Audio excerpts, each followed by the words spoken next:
Today is July 7, 2017, and we're going to be continuing our community rule investigation. Before we begin, let us ask our Heavenly Family to help us understand.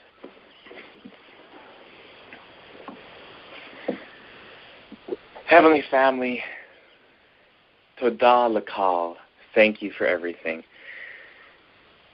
We're so grateful for this message that you've given to us. Thank you for helping us to understand fundamental principles. We're really sorry that we have been so far off, not only in our conceptions of things, but even within our conceptions of things, so far off from meeting even the former standards which we knew. We've just been so unloving and so really unreasonable. But thank you, Heavenly Family, for revealing to us our own deplorable condition and for calling us to a better way, and for not only calling us to it, but for showing us what that better way is and how to enter into that better way. So thank you so much. We realize that we still have so many things to learn. Please help us to understand the principles of how to gain knowledge. Help us understand the truth of the community rule, whatever that may be.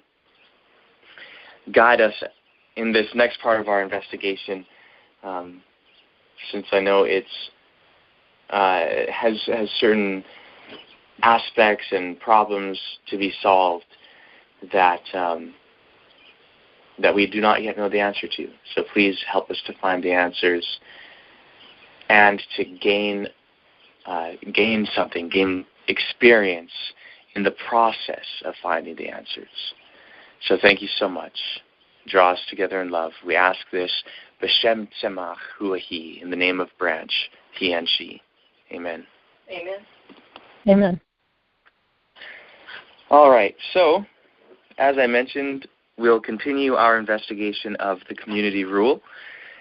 And we're going to be entering into a new section of the community rule, but we still want to have somewhat of a form or a pattern, some sort of structure to our meetings. So we'll continue on recapping what the community rule is, why it's important, and our methods of study, and then comments and questions, and a line-by-line investigation of the text. In this meeting, though, it might end up being a little bit different since we're introducing a new section. So after going through kind of recapping what it is and all that, I may talk a little bit about the next section, and we may read it through and that sort of thing. So, in any case, as far as what the community rule is, as all who have been kind of keeping track with these studies know, it is a very important text that was found among the Dead Sea Scrolls. It was written by a Jew or Jews. We don't yet know who the author or authors are, but it was written sometime in the first part of the 2nd century before the Common Era, so about 200 years before Jesus. And we found that this writing is very important for a number of reasons and in a number of ways. One of the ways in which it is important is that it tells us probably more than any other one Dead Sea Scroll about the community represented in the Dead Sea Scrolls. So the Dead Sea Scrolls, of course, are a collection of various Jewish writings, and they were kept by a certain community of Jews.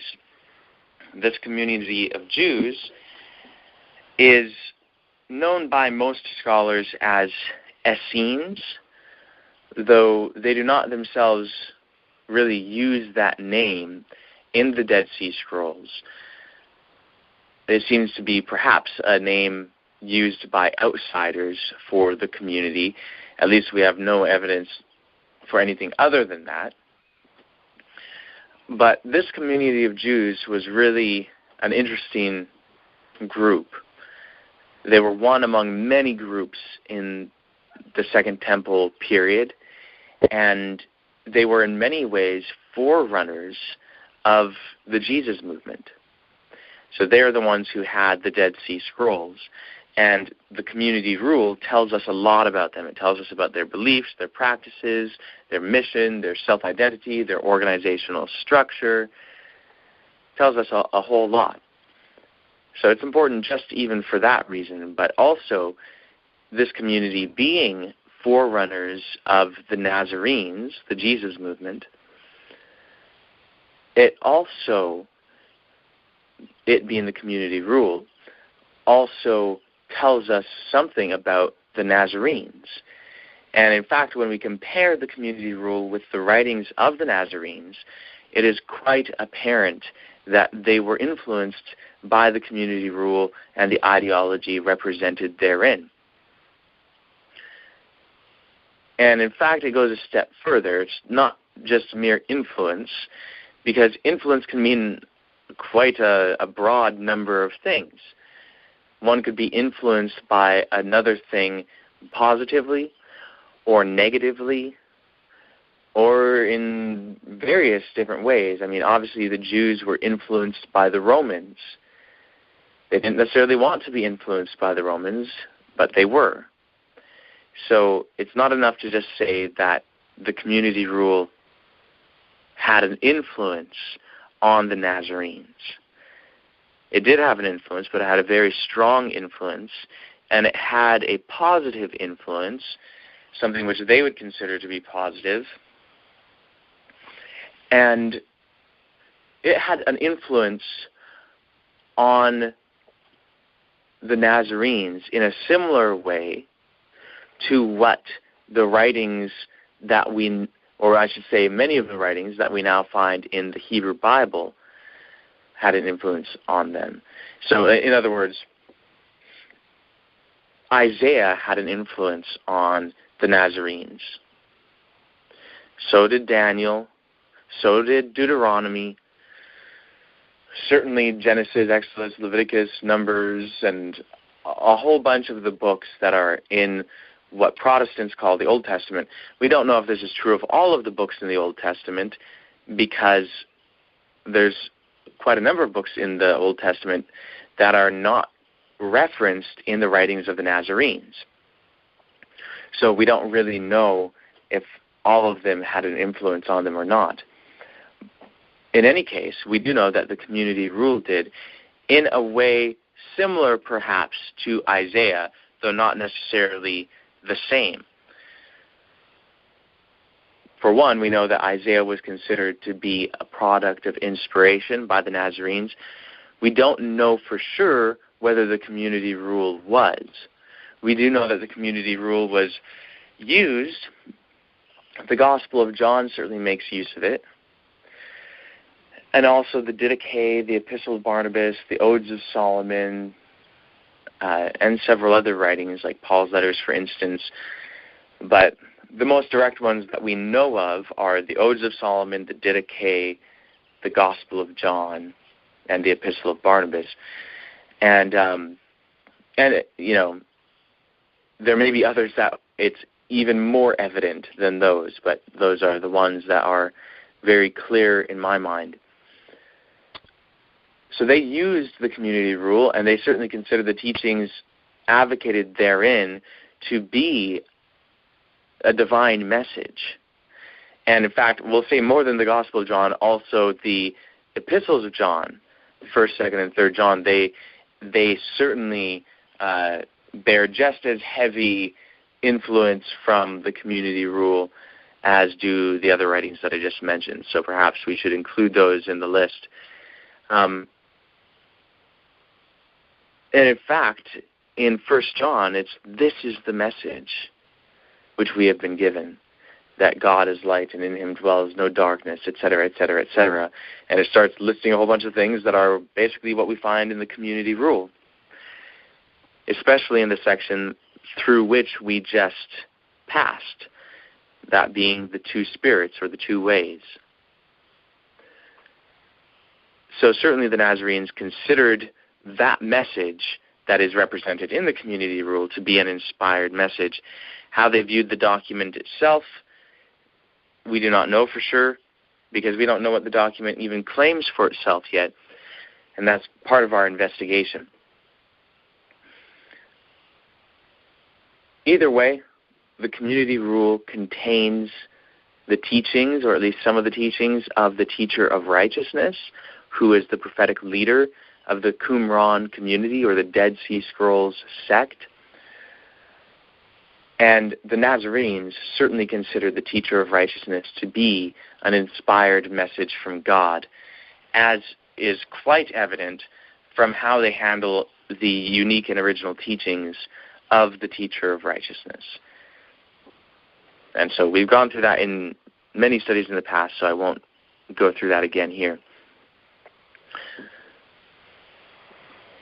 The community rule is also important, lastly I'll mention, because the message which it conveys is itself deeply profound in its explanation of the nature of reality, the nature of truth, and insight into the operations of the human mind. So anyone, regardless of what they think about Jesus or religion or the Dead Sea Scrolls in general or the New Testament or anything like that, the community rules should be interesting because of what it has to say. So, those are some of the reasons why the community rule really is important.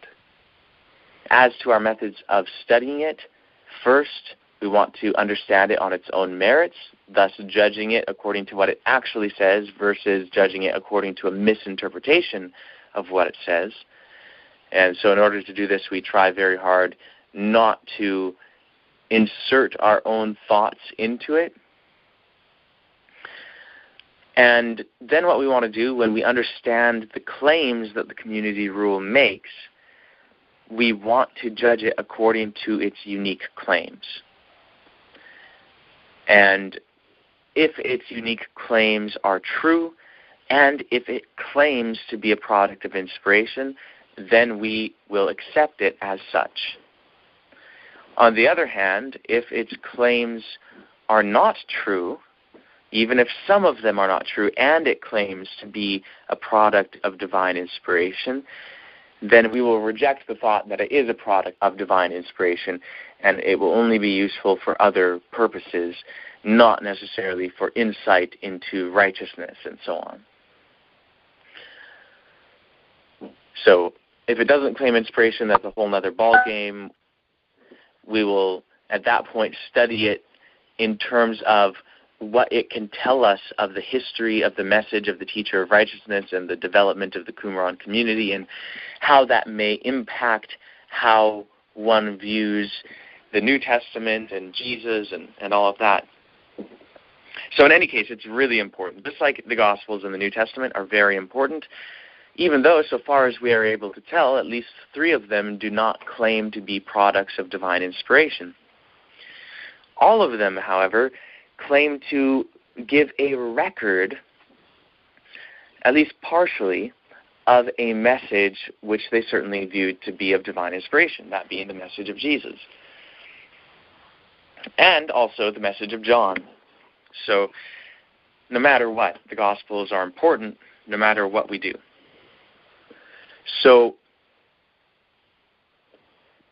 with all this said, I think I will actually ask if anyone has comments or questions broadly related to the community rule before we get into the next section.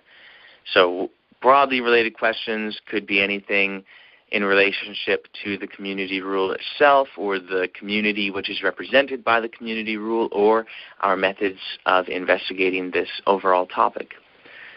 So are there any such comments or questions? I don't have any questions. No questions. Okay, doesn't sound like there are any questions. So since there are no comments or questions, we'll start getting into the next part here. So as you guys know, we have been having a particular copy of the community rule as our primary subject of investigation. And that is the first copy of the community rule that has been found in modern times, known as 1QS. Again, 1 is for Cave 1, Q is for Qumran, S is Serek, which is for Serek HaYahad, or the rule of the community. So 1QS, this particular copy of the community rule has 11 columns of text that comprise the community rule. Of these 11 columns, we have so far gone through the first 4. And to just keep in mind what these first 4 columns deal with, the community rule, at least 1QS, begins with an explanation of the purpose of the community rule, and explaining how the master, which is like the overseer or the instructor of the community, is to teach the children of light how to live according to the community rule. And it explains what it means to join this way, the way of the community, the way of truth, the way of light. And it explains what it means to enter the community, and that has to do with a certain degree of communal living. It has to do with not regarding anything our own. It has to do with entering a covenant, making a covenant with God. And the community rule explains what that covenant ceremony is like, and the fact that it's done on an annual, or it's done annually.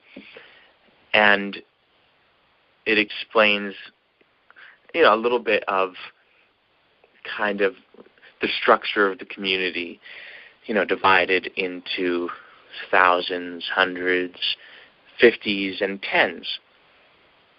And we'll get a little bit more into this as we continue in the community rule again.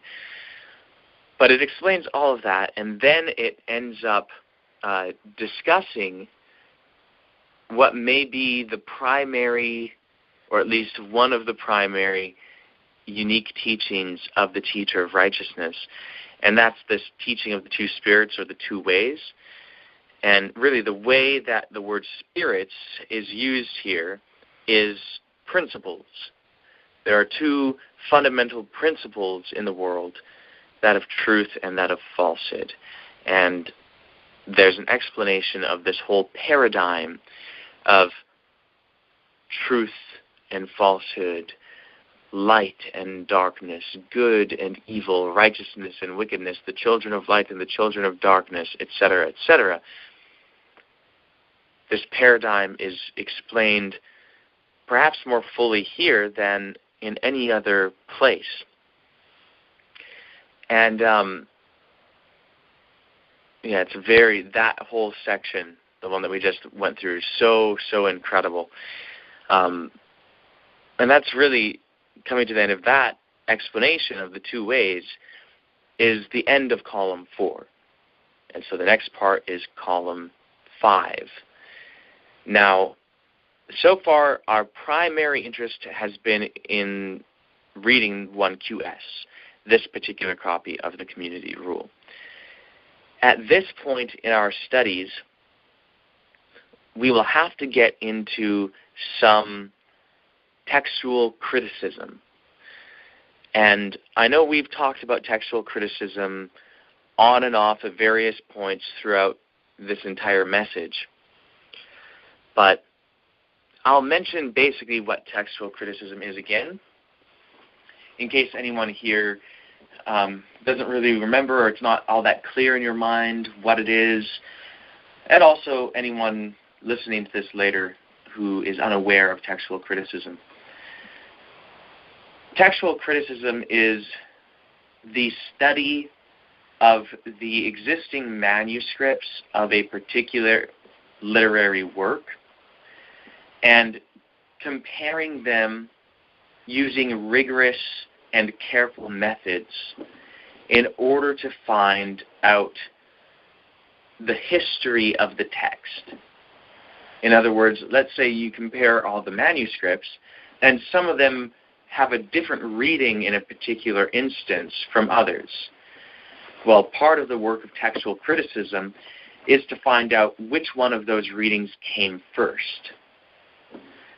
And also, if it was changed, why was it changed? Was it just a mistake? Was there a change in ideology? You know, what's really the history of the change of the wording of the text itself? So that's basically the study of textual criticism, that it goes in different directions and different circumstances and has different implications and all of that. Some aspects of textual criticism are pretty straightforward and simple. Some are more complex. And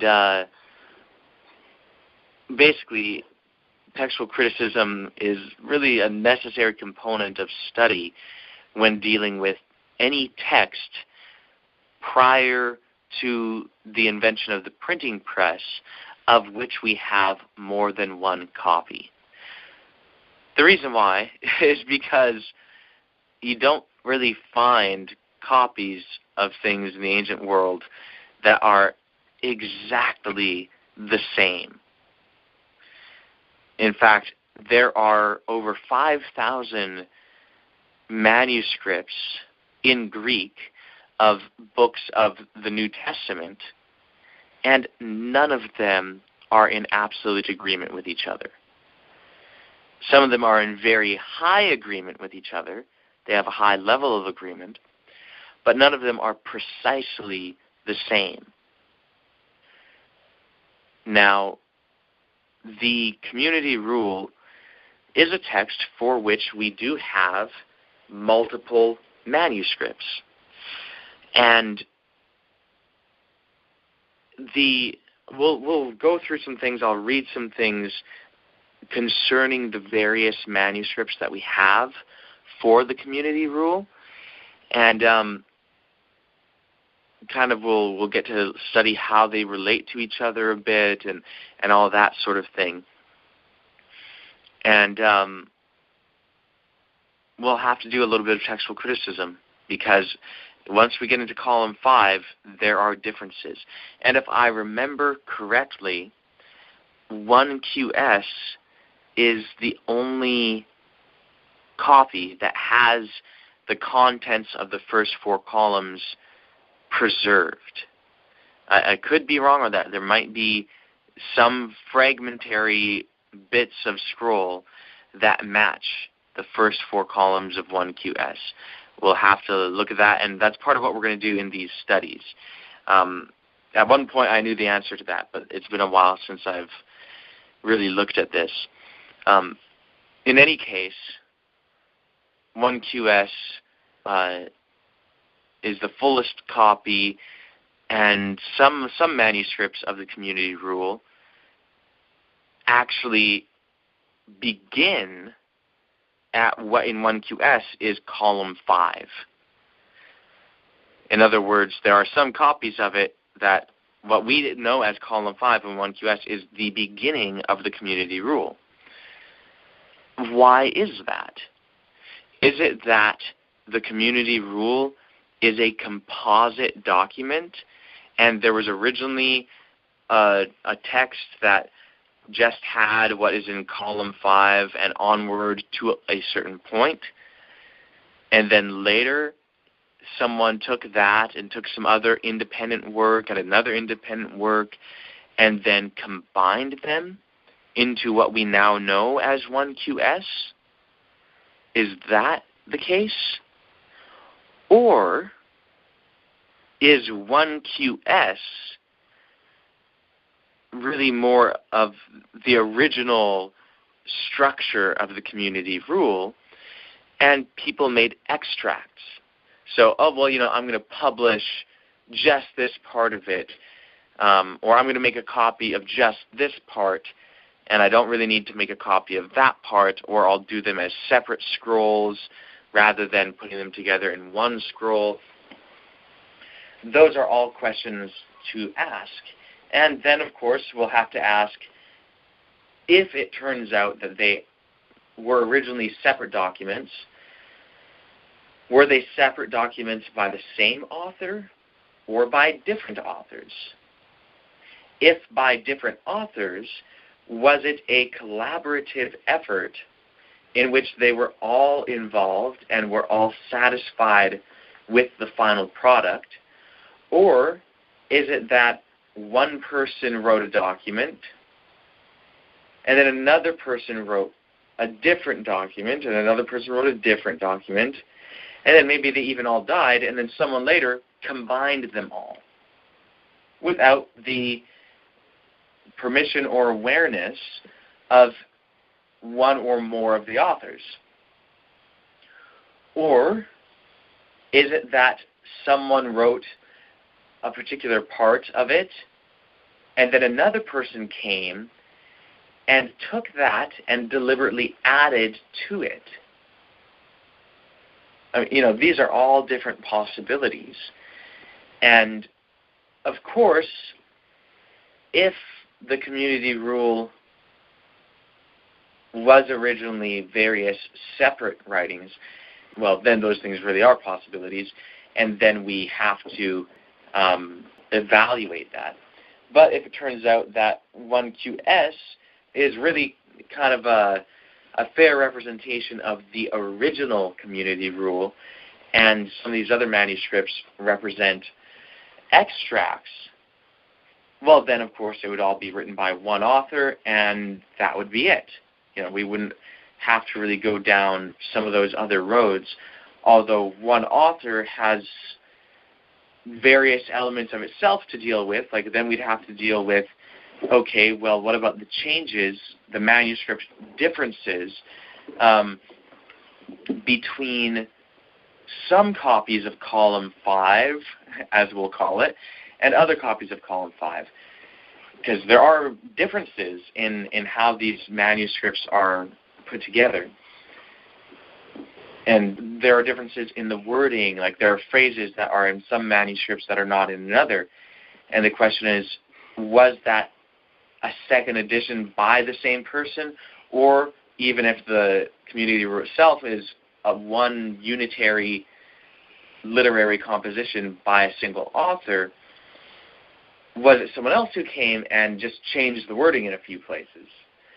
So either way, whether it's separate compositions put together or the work of a single author that was then taken apart and published, or various sections published independently, whatever it may be, basically, well, we have some of these issues to work through now that we're entering this section that we didn't really have to work through before. And that, I say, is a good thing, because doing this sort of research is something that we need to learn to do. We might think, oh, no, whatever, someone else can do that. Or I don't want to have to do that. And, oh, the community rule is too complicated. Well, the reality of it is that this is the same circumstance that we have with many of the writings in, quote-unquote, the Bible. We have, the book of Jeremiah, for instance.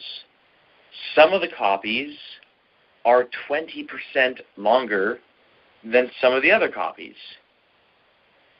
And I don't state it in that way to favor one set over the other. I could have just as easily said some are 20% shorter than some of the other copies. I don't know which is the original. Is it that someone reduced Jeremiah, or does someone add to Jeremiah?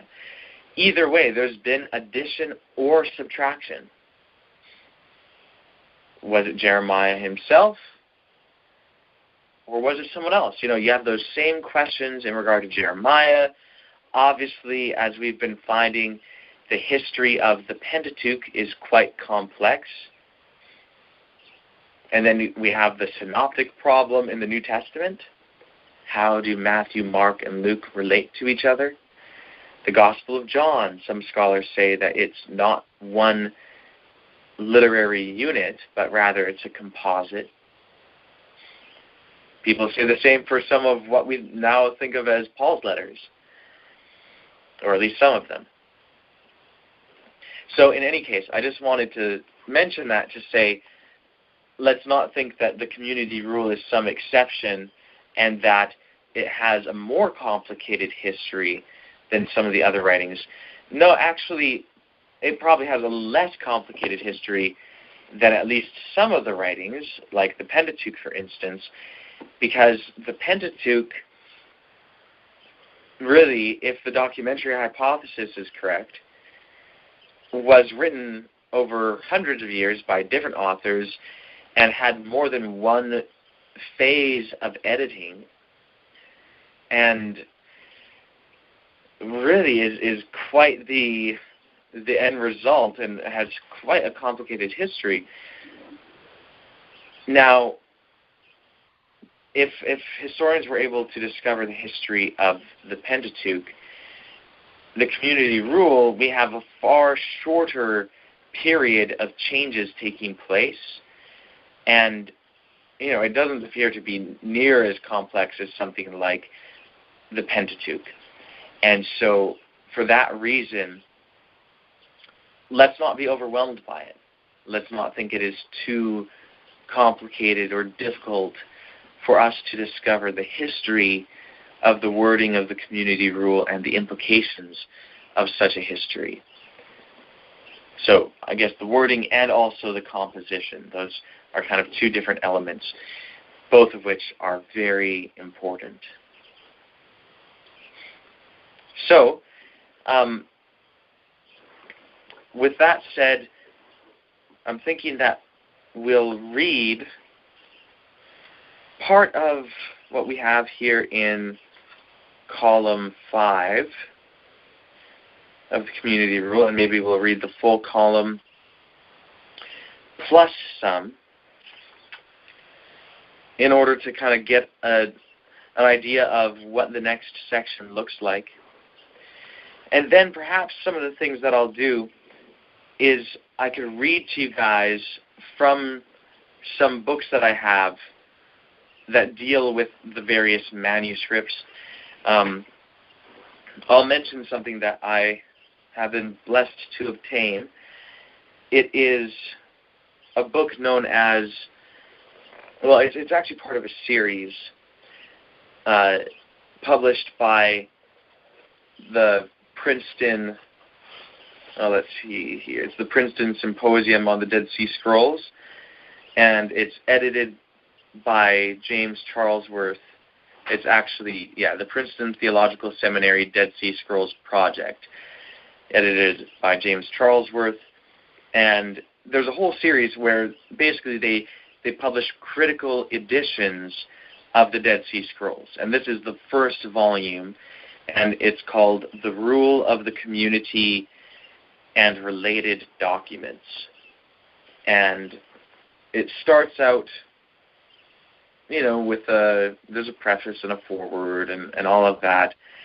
And then the first text that it goes through is 1QS, and there's textual notes comparing 1QS with the other manuscripts.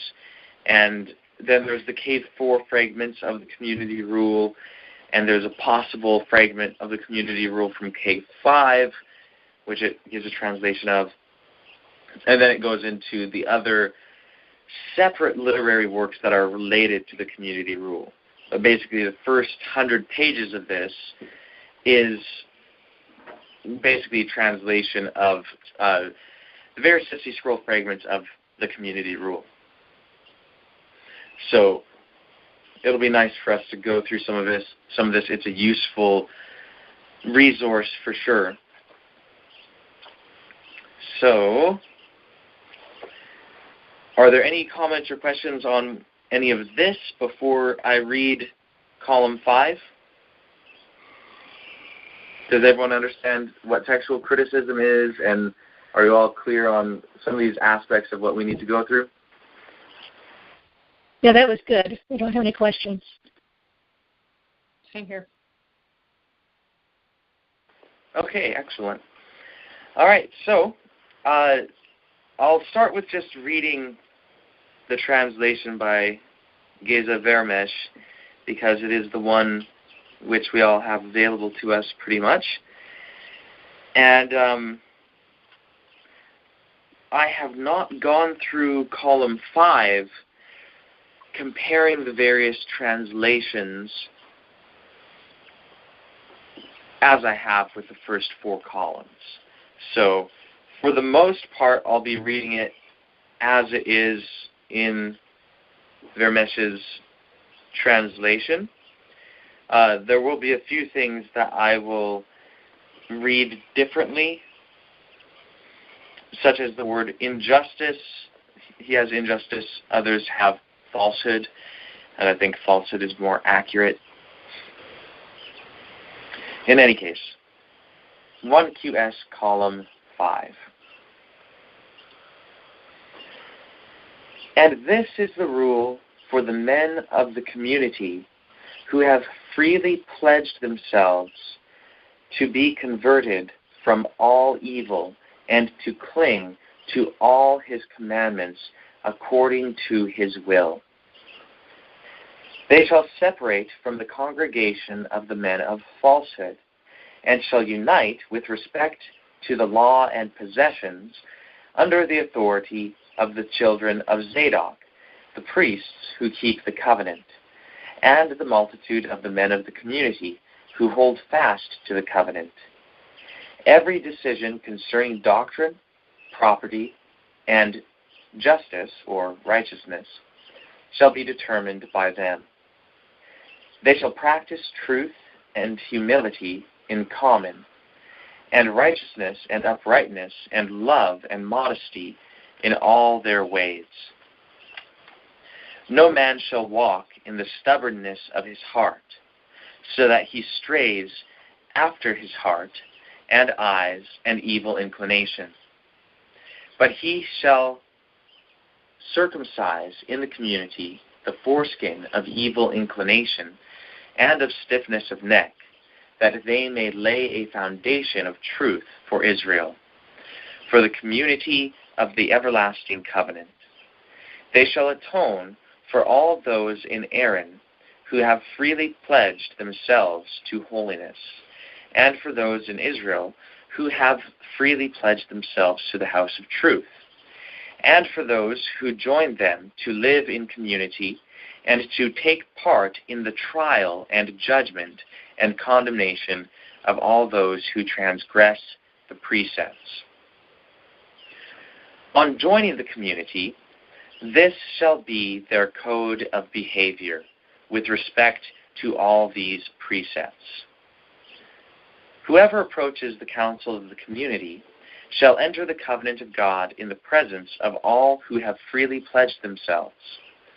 He shall undertake by a binding oath to return with all his heart and soul to every commandment of the law of Moses, in accordance with all that has been revealed of it to the children of Zadok, the priests, keepers of the covenant, and seekers of his will, and to the multitude of the men of their covenant, who together have freely pledged themselves to his truth, and to walk in the way of his delight. And he shall undertake by the covenant to separate from all the men of unrighteousness, who walk in the ways of wickedness, for they are not reckoned in his covenant. They have neither inquired nor sought after him concerning his laws, that they might know the hidden things in which they have sinfully erred. And matters revealed they have treated with insolence. Therefore, wrath shall rise up to condemn, and vengeance shall be executed by the curses of the covenant, and great chastisements of eternal destruction shall be visited on them, leaving no remnant. They shall not enter the water to partake of the pure meal of the men of holiness, for they shall not be cleansed unless they turn from their wickedness. For all who transgress his word are unclean. Likewise, no man shall consort with him in regard to his work or property, lest he be burdened with the guilt of his sin. He shall indeed keep away from him in all things, as it is written, keep away from all that is false. And that is found in Exodus 23, verse 7. Keep away from all that is false. No member of the community shall follow them in matters of doctrine and righteousness, or eat or drink anything of theirs, or take anything from them except for a price, as it is written, keep away from the man in whose nostrils is breath, for wherein is he to be counted? And that's from Isaiah 2, verse 22. For all those not reckoned in his covenant are to be set apart, together with all that is theirs. None of the men of holiness shall lean upon works of vanity, for they are all vanity who know not his covenant, and he will blot from the world all them that despise his word. All their deeds are defilement before him, and all their property unclean. But when a man enters the covenant to walk according to all these precepts, that he may be joined to the holy congregation, they shall examine his spirit in community with respect to his understanding and practice of the law, under the authority of the sons of Aaron, who have freely pledged themselves in the community to restore his covenant and to heed all the precepts commanded by him, and of the multitude of Israel, who have freely pledged themselves in the community to return to his covenant. They shall inscribe them in order, one after another, according to their understanding and their deeds, that every one may obey his companion, the man of lesser rank obeying his superior. And they shall examine their spirit and deeds yearly, so that each man may be advanced in accordance with his understanding and perfection of way, or moved down in accordance with his distortions. They shall rebuke one another in truth, humility, and love. Let no man address his companion with anger, or ill temper, or obduracy, or with envy prompted by the spirit of wickedness. Let him not hate him because of his uncircumcised heart, but let him rebuke him on the very same day, lest he incur guilt because of him. And furthermore, let no man accuse his companion before the congregation without having admonished him in the presence of witnesses. These are the ways in which all of them shall walk, each man with his companion, wherever they dwell. The man of lesser rank shall obey the greater in matters of work and money. They shall eat in common, and bless in common, and deliberate in common. Wherever there are 10 men of the council of the community, there shall not lack a priest among them, and they shall all sit before him according to their rank, and shall be asked their counsel in all things in that order. And when the table has been prepared for eating, and the new wine for drinking, the priest shall be the first to stretch out his hand to bless the first fruits of the bread and new wine. And where the 10 are, there shall never lack a man among them who shall study the law continually, day and night, concerning the right conduct of a man and his companion. And the congregation shall watch in community for a third of every night of the year, to read the book and to study the law and to bless together. And that's kind of the end of this section. It goes on. It's, the next part is, this is the rule for an assembly of the congregation. And that's basically what it ends up getting into. But that's, all of column 5 and going into column 6 a little ways. So there's a lot there to discuss and to go through. I will mention briefly some of the differences in manuscripts. Some of the Cave 4 manuscripts in this section, instead of saying, let's see here, they shall separate from the congregation of the men of falsehood and shall unite with respect to the law and possessions under the authority of the sons of Zadok, the priests who keep the covenant, and of the multitude of the men of the community. In some of the manuscripts, it just says, they shall separate from the congregation of the men of falsehood and shall unite with respect to the law and possessions under the authority of the multitude of the men of the community who hold fast to the covenant, etc., etc. In other words, the reference to the sons of Zadok is absent. And in some of those manuscripts, there is just no reference at all to the sons of Zadok. But in this, there's multiple references. So either someone added reference to the sons of Zadok, or someone took out reference to the sons of Zadok. That's not to say that either the addition or the subtraction was even intentional. It may have been unintentional, although the fact that it occurs more than once kind of leans in the direction of intentional. And so what is that? Why is that? This is something to discover and to understand how this impacts how we might view the history of the text and so on. Repeat which one has it and which one doesn't.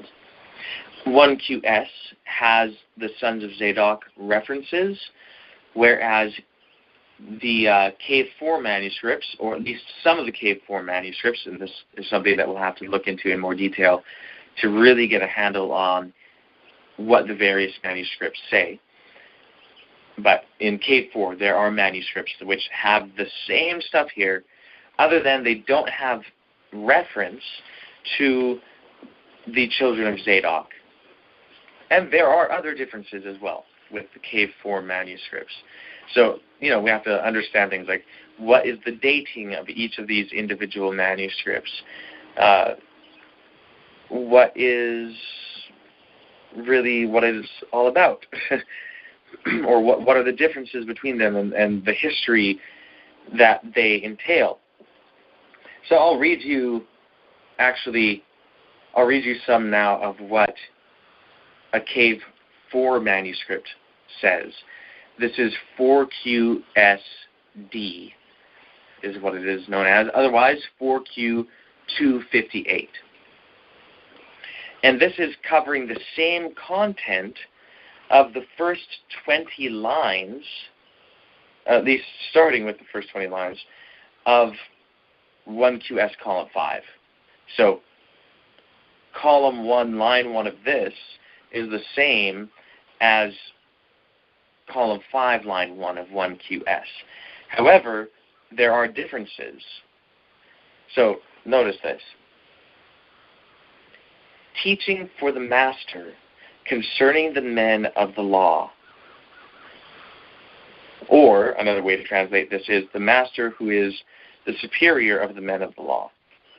So either teaching for the master who is the superior of the men of the law, or teaching for the master concerning the men of the law. And another thing that I have to mention is often this for is actually an of. So teaching of the master. So this is interesting. In 1QS, it starts by saying, this is the rule for the men of the community. So the master's gone. So or the master was added. Either way, in cave 4, it's the master or the instructor, whereas in cave 1, in 1QS, it's just, this is the rule of the men of the community. Okay, so teaching of the master concerning the men of the community who have freely pledged themselves to convert from all evil and to hold fast to all that he has commanded. And they shall separate from the congregation of the men of falsehood, and shall unite with respect to doctrine and property, and they shall be under the authority of the congregation concerning all matters of doctrine and property. So that's different, right? It's the other one, it's under the authority of the sons of Zadok, the priests who keep the covenant, and of the multitude of the men of the community. This one just has the congregation, under the authority of the congregation concerning all matters of doctrine and property. They shall practice humility and righteousness and justice and loving kindness and modesty in all their ways.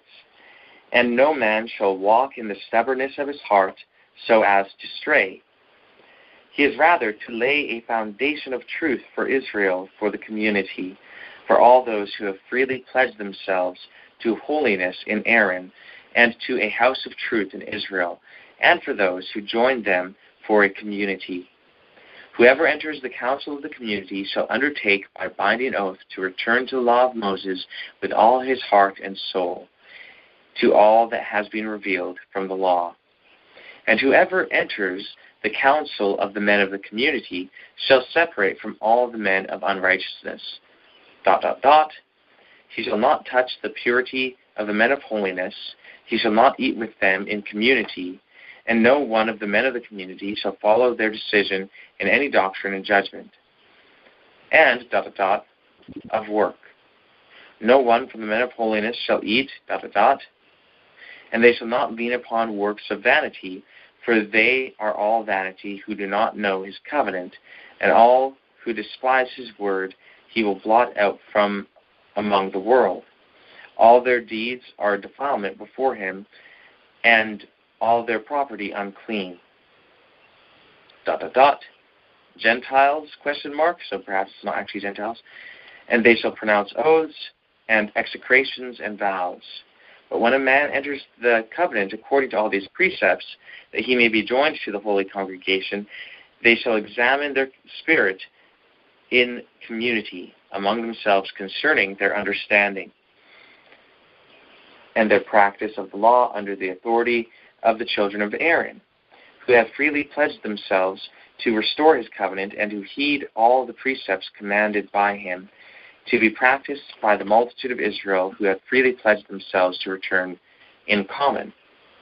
They shall be inscribed in their order, one after another, each according to his understanding and his deeds in the law, that all may obey one another, the man of lesser rank the greater. And they shall examine their spirit and their deeds in the law yearly, so that each man may be advanced in accordance with his understanding, or moved down in accordance with his aberrations. They shall rebuke one another in loving kindness. Let no man address his companion with anger, or ill temper, or wicked envy. Also let no man accuse his companion before the congregation without having rebuked him before witnesses. These are the ways in which all of them shall walk, each man with his companion, wherever they dwell. The man of lesser rank shall obey the greater in matters of work and property, and they shall eat in common, and bless in common, and deliberate in common. And wherever there are 10 men of the council of the community, there shall not lack a priest from among them, and they shall sit, each man according to his rank, before him, and shall be asked their counsel in all things in that order. And when the table has been prepared for eating, or the new wine for drinking, the priest shall be the first to stretch out his hand, and bless the first fruits of the bread and of the wine. And where the 10 are, there shall never lack a man among them who shall study the law day and night. And the congregation shall watch for 1/3 of every night of the year to read the book, ... and then it goes on to things that we have not yet examined. So you can notice that there are several differences there. there's no reference to the children of Zadok, as there is, of course, in 1QS. Another difference is that 1QS has several places where it says, as it is written, and then it quotes something from, in one instance, Exodus, and in another instance, from Isaiah. Well, in this, there was no quotes, no as it is written, or anything like that. So there are differences. We need to examine these things. This kind of gives a little bit of understanding of what we're going to have to be looking at. So does anyone have any comments or questions in regard to this? I have a question just in regard to the text in general. Like, who is the companion? Is it someone's spouse, or does it mean something different? So far as I understand, the companion here is simply referring to someone's fellow community member. Okay. Good question. Any other questions or comments? I have a question about, the priest and the person that is in charge of, if there's 10 men or something like that, are they the same? Okay, so that's kind of a complex question. The reason why is because the answer may be different according to the various manuscripts. And plus, I'm not entirely clear on exactly what you mean by the priests and ruler those over in the 10. charge. Right, yeah. So that's a good question. So let me just clarify your question first. Does your question have anything to do with the sons of Zadok, or just in regard to the passage where it talks about when there's 10, there shall not lack a priest among them, and whether that priest among the 10 is the same as the leader of the 10? Is that your question? Yeah. Actually, I was also thinking broadly to go over some of, we've got a teacher of righteousness, we've got priest, we've got rulers of 10, we've got, all the people so far that have been mentioned in all this community rule, right? Sons of Zadok. Perhaps we could figure out who's who and which is really the same person, etc. So. Sure, that's a really good thing that we'll have to do. I will say, though, that I think we're going to have to go through more of the community rule before we can do that in a meaningful way. But that's definitely something that we have to do. We can kind of do a partial version of that, but we won't be able to do that completely, because the thing is, there are things that are said about different individuals that tie different titles together and show that it's the same person, but that's later in the community rule, things like that. So for now, in terms of your question, as to whether the priest among the 10 is the same as the leader of the 10, that's a very good question, and I can't say I know for sure. I mean, we could say that it sounds reasonable that it would be, but just because it's reasonable to us that it would be is really no indication that it is. So that's something that we'll have to study. In terms of the kind of people that we're talking about, the community rule so far has not specifically, it hasn't used the phrase teacher of righteousness. So far there's no reference to, quote unquote, the teacher of righteousness in the community rule. It does use the phrase the master or the instructor, and the teacher of righteousness in the Thanksgiving hymns does refer to himself as the master or the instructor. So, if the community rule was written by the teacher of righteousness or in the days of the teacher of righteousness, then he may be using it to refer to a role which he himself was fulfilling at the time it was written. However, it may be the case, like another possibility that someone could put forward, is that if the community rule or parts of the community rule were actually written after the teacher of righteousness died,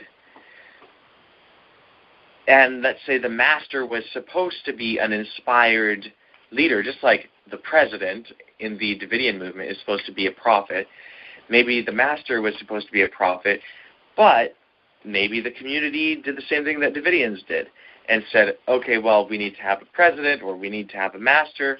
And again, only some Davidians did this, but it doesn't have to be a prophet.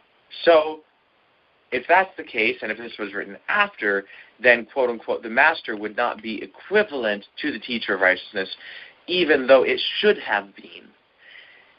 So that's kind of something that we'll have to look at. So either way, in the community rule, there's the master, there's the children of light, which are those who enter the covenant. You have the priests and Levites, who are evidently distinct from each other. And then when it talks about the covenant ceremony, it talks about the leaders of thousands, hundreds, 50s, and 10s, but it doesn't seem to equate any of those with the priests or the Levites. But it doesn't seem to equate it. But maybe all of them, when this was originally written, would have understood that there's an overlap, and there would just be no need to specify that they're the same or different, because everyone already understood. Everyone already knew how it worked. That's certainly possible. So we have all of those people groups. Of course, we have those, the men of the lot of God, the men of the lot of Belial, which overlaps things like the children of light and the children of darkness. And then we have, in the K4 manuscripts, again, the master. And then we have also the sons of Zadok referenced here in the Cave 1 manuscript, 1QS, and also in 1QS there's the children of Aaron, or the sons of Aaron, and the sons of Aaron are also referenced in the Cave 4 manuscripts, even though the Cave 4 manuscripts do not reference the sons of Zadok. So that's something to look into as well. In other terms, we have terms like the council of the community. Well, here's a question. Is the council of the community the same as the community, or is it a subgroup within the community? Can you be a member of the community and not a member of the council of the community? That's something to look into. How about the multitude of the men of the community? Is that the same as the community? Is that the same as the council of the community? I don't know the answer to all of these questions, but we're going to have to look into it. But, these are basically some of the phrases that we have on the table. Did you have anything else to say, Anna? No, that's good. So, yeah, I wrote them down, so I guess as we're reading, just to keep in mind, right, and decipher who's who as we keep going on. Totally. And, I really do encourage you guys, like everyone really, to read the community rule, to study it apart from the calls, too, and, to really try and understand, hey, are the men of the council of the community the same as the multitude of the community? Is it the same as the community in general? And, try to understand the terms, try to understand what it says, what it puts forward, whether the priest among the 10 is the same as the leader of the 10. Those are all things to study, and to study the various manuscripts. In Geza Vermesh's translation, he translates 1QS, And then after, he translates Cave 4 manuscripts. So even without a critical edition of the community rule, you can compare them and kind of make your own critical edition, so to speak.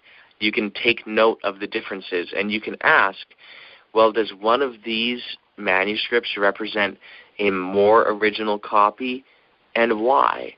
And so ask questions like that. Ask questions like, what reason would someone have, if it originally read Sons of Zadok, to take out Sons of Zadok? Is it deliberate first? Like, is it deliberate or is it unintentional? If it is deliberate, what reason might someone have to do that? And what reason might someone have to take out the references to the scriptures, so to speak, like quoting from Exodus and quoting from Isaiah? And then you can ask, also, if it was the other way around, if Cave 4 manuscripts represent more the original reading, do they, or basically, what reason might someone have to add reference to the Sons of Zadok and to add scripture references as well? What reason would someone have to do that? And so in examining the reasons that people might have, we might be able to understand which is more likely to have taken place. Are there any further comments or questions before we wrap the meeting up?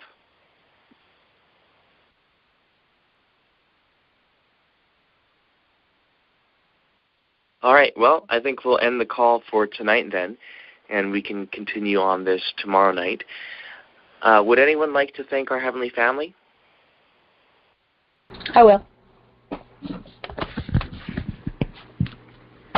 Heavenly Family, thank you so much for another wonderful study and always giving us the opportunity to seek for your truth so we could avail ourselves to finally partake of a sinless world and just show the love that you have been showing us. And be with us for this Sabbath day. Thank you for the Sabbath, a day of rest, physically, mentally, spiritually. And we ask for a blessing for each one of us as branch candidates. And we hope that we could really bring an end to sin in this world. Thank you for all your love. In the name of Branch, he and she, I pray. Amen. Amen. Amen. Amen. Amen. All right. Love you all very much. Shabbat Shalom.